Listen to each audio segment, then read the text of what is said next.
Сіздерге бүгін сұмдық бір хабарды жеткізгелі тұрмыз. Ол анығында бізге жағымсыздауға бар, бірақ шындықтың аты шындық, халыққа, қазаққа соны жеткізейік деп отырмыз. Ол Қытайдан көшіп келген, соңғы тәуелсіздіктен кейін көшіп келген 500 миллион қазаққа да, 59-62 жылы көшіп келген 2 миллион қазаққа да, тіпті тұтас қазақ баласына, тұтас Орта Азияға тікеден-тіке қатысты. Себебі шығыстағы көршіміз біздің 5000 жылдан бергі ата жауымыз.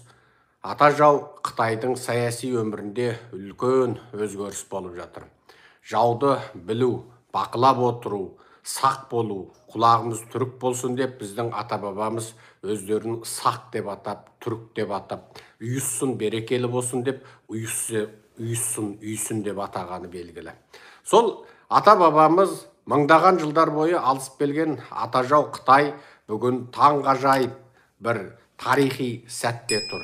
Негізінде бұл тарихи сәтте егер Қытайдың ұлдары, Қытайдың қыздары дұрыс шешім қабылдаса, 1,5 миллиард халықты сорлатқан коммунистік дарабилеушілік және фундаменталистік, импершілдік және радикалдық бағыттан арылып, 1,5 миллиард халықты бір еркін, демократиялы, азат қоғамға бастау мүмкін еді. Өкініштісі, коммунистер және коммунистердің қазіргі аталмыш зиялы қауымы ондай дұрыс шешім қабылдай алмай отыр. Жуырда Қытай тарих ғылымдар академиясы бір мақала жариялады. Ол мақаланы алдыңғы күні оқығам. Оқып, басым қатып, мына сұмырайлардың бірдеңені қайтадан тірілткелі жатқандығы белгілі болды ғой деп ойласам да жамандыққа қимап едім.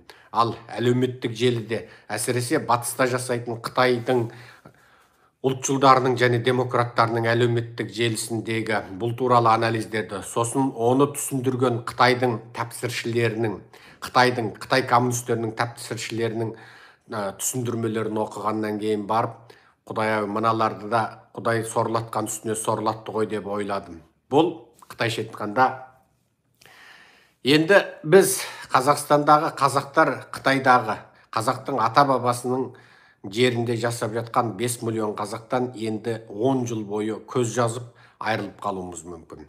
Маудың заманы мен Хрущевтің заманында Совет одағы мен Қытайдың ортасындағы шекара тарс жабылып, 89 жылы екі елдің басшылары біріне бірі кездесіп көрісетін сол күнге дейін екі елдің ішінде жасап жатқан қазақ, яғни орыстың бодандығындағы қазақ пен Қытайдың бодандығындағы қазақ бірінің өлі тірісін бірі білмеген болатын.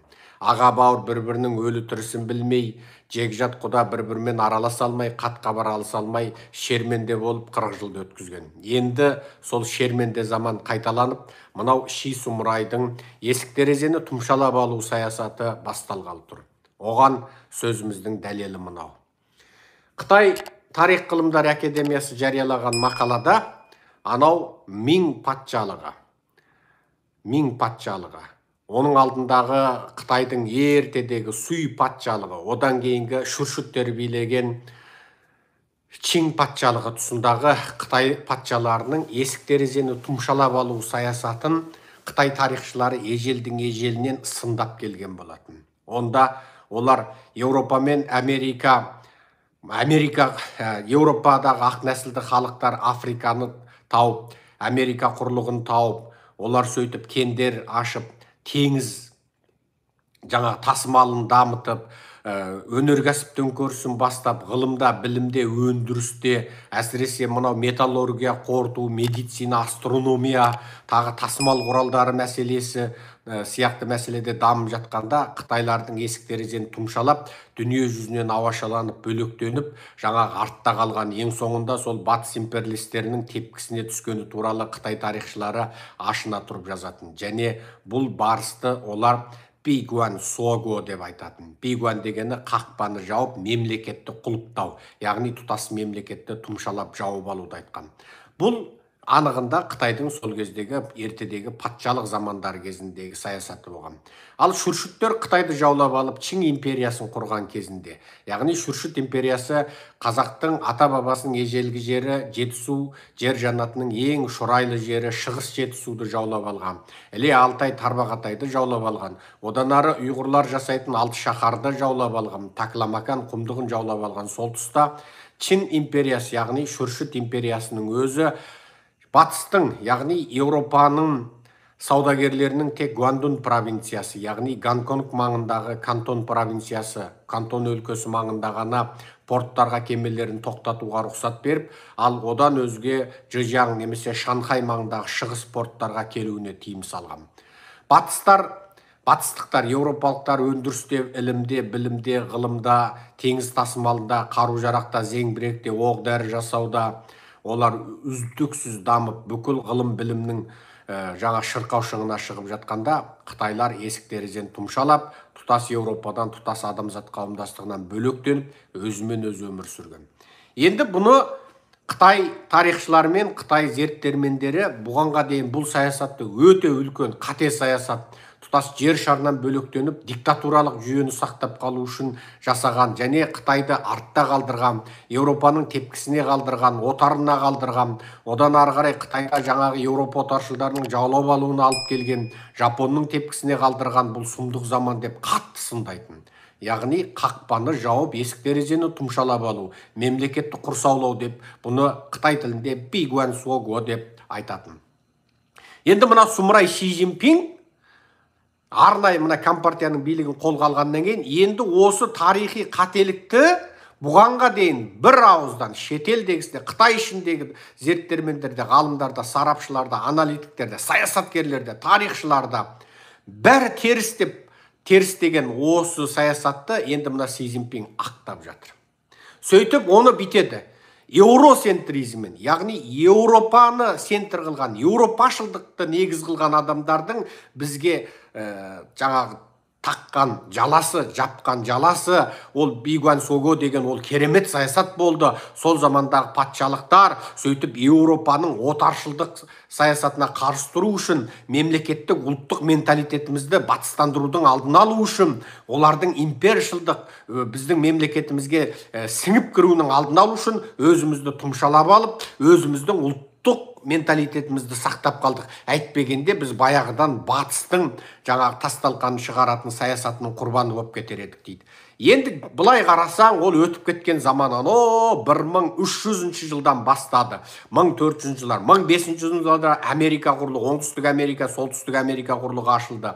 Ал одан бері қарайғы деген замандарда мысалы Африкаға бару, одан кейінгенде ары айта берсең адамзат тарихында қаншама жаңалықтар болып, ғалымдар жаңағы элементтерді тауып, оптикаменен жаңағы күннің сәулесінің жетіге жіктелетін тауып, Ньютонның, Галилейдің жаңалықтары ашылып жатқан кез, космос, планеталарды біліп жатқан кез, тартылыс күші туралы ойланып жатқан кез, астрономия дамып жатқан кез, медицина дамып жатқан кез, ғалымдар теңізден бір ауынды жаңағы тауып, мына жақтан күннің сәулесі туралы зерттеулер жасап, неше түрлі элементтерді жасап, ол кезде мына кімдерің анау Нобелдің өзі глицеринді TNT жарылысты зерттеп, қысқасы математикада неше түрлі жаңалық жауып жатқан кезде Қытайлар қысқасы есік терезесін тұмшалап отыр.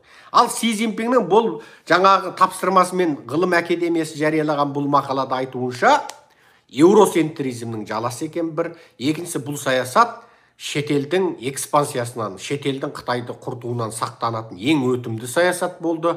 Өстіп ұлтты сақтап қалған, ақ көк анау-мынау. Енді бұны жазып, неге тарихи түзетімпаздық жасап жатыр? Яғни Қытайда енді алдағы 10 жылда Си Цзиньпин тағы да билігін сақтап қалады. Си Цзиньпин билігін сақтап, 3 билігін, яғни партияның бірінші секретары, әскери істер комитетінің бірінші төрағасы, мемлекеттің төрағасы, осы 3 биліктің не үшеуін де сақтап қалады, немесе біреуін біреуге бөліседі.